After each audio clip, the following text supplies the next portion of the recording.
ازيكم يا شباب، معاكم سميدة في حلقة جديدة من على المكن. حلقة النهاردة ازاي تاخد يوتيرن بطريقة صحيحة. طيب في البداية خلينا نقول ان في فرق ما بين اليوتيرن وان انا باخد ملف بصورة واسعة او بنقل من حارة لحارة. في السيناريو بتاع ان انا باخد ملف على مساحة واسعة او بنقل من حارة لحارة، انا بميل بالموتوسيكل كأنه حتة مسطرة حديد بميلها كده. نفس الكلام بنقل من حارة لحارة. اما في السيناريو التاني فانا بحتاج ان انا الف توتالي اتجاه الموتوسيكل، ده رقم واحد. بحتاج اكسر الجادون، بحتاج اهدي السرعه. فلو استخدمنا التكنيك الاولاني في السيتويشن الثاني هنقع، ولو استخدمنا التكنيك الثاني في السيتويشن الاولاني برضه هنقع. كل حاجه وليها طريقتها. طيب ايه بقى المشكله في اليوتيرن؟ اول حاجه انت بتحتاج تهدي السرعه، فبتفقد قوه الطرد المركزيه بتاعه الموتوسيكل اللي بتخليك بشكل ستريت. تاني حاجه ان انت بتكسر الجادون. كل العوامل دي بتعرضك ان انت تقع بالبايك. طيب تعادلها ازاي؟ هتعادلها في 3 حاجات، بس احنا هنعمل 4 خطوات. الخطوه الاولانيه الرؤيه. انا هلف النهارده الموتوسيكل الناحيه الثانيه خالص، فانا محتاج عيني تبقى شايفه انا رايح فين. زي ما قلنا في حلقه قبل كده، موضوع السواقه عامل زي موضوع التنشين بالمسدس. انت بتنشن فبتشوف عينك بتنشن على ايه. طيب بصينا، اتبقت 3 خطوات مهمين. اول خطوه انا الموتوسيكل سرعته هاديه وكسر الجادون، فطبيعي ان هو هيقع. فبنعمل حاجه اسمها الكاونتر بالانس. يعني ايه؟ الوزن المضاد. بكل بساطه الموتوسيكل مايل ناحيه الشمال، فطبيعي ان انا ارمي وزن جسمي ناحيه اليمين. طبعا ده ليه تكنيك اللي هو بيتعلق بالخطوه الثانيه اللي هي البوستشر، وضعيه جسمي. في وضعيه معينه دي هنشرحها في العملي عشان تقدر تحقق فكرة الكاونتر بالانس او الوزن المضاد. لازم جسمك يبقى ليه شكل معين، مش فكرة ان انا ارمي جسمي في الناحية التانية وخلاص. تالت حاجة ممكن تدينا حتة كده شوية توقف الموتوسيكل لو السرعة ضعيفة قوي والموتوسيكل هنحس ان هو هيقع مننا عشان السرعة ضعيفة. الفريكشن زون.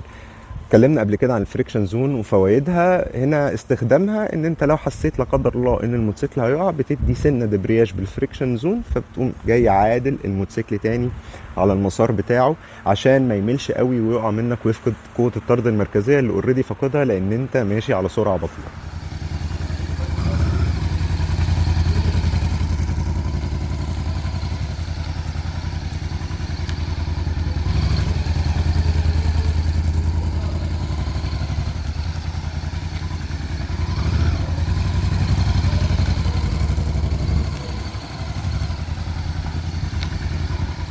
زي ما اتكلمنا بشكل نظري عن الموضوع، هنوريكم بشكل عام. طيب اول حاجه اتكلمنا عليها رؤيتي للملف. انا رايح كده فعيني هتبقى رايحه كده. طيب دي اول نقطه. تاني نقطه اللي بنتكلم عليها فكره الكاونتر بالانس، الوزن المعاكس.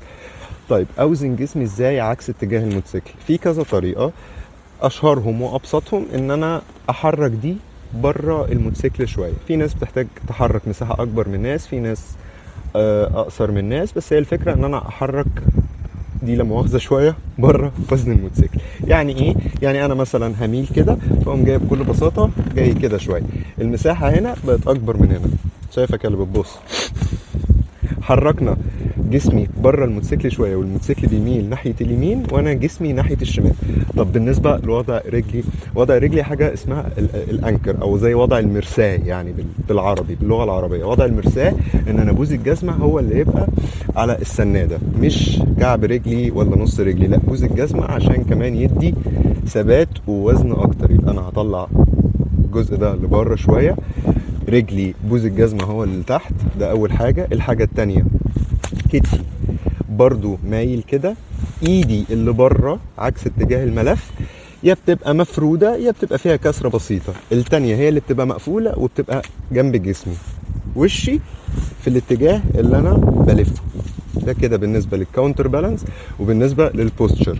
طيب لاحظت وانا بلف على سرعة واطية ان الموتوسيكل هيقع، هيبتدي يميل، هيقع.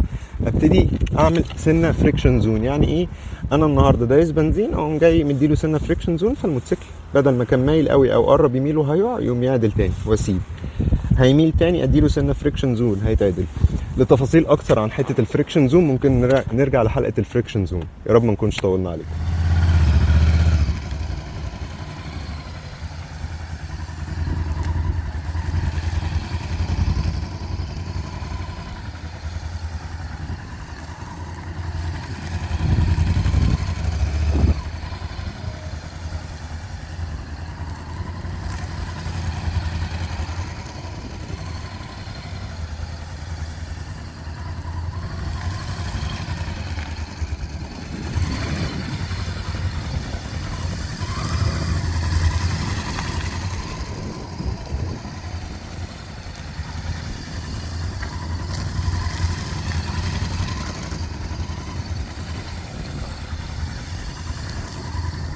في نهاية الحلقة زي ما شفنا بشكل نظري وبشكل عملي ازاي ناخد اليوتيرن. يا رب ما نكونش طولنا عليكم، ويا رب سلام على كل البايكرز. اشوفكم الحلقة الجاية على المكنة.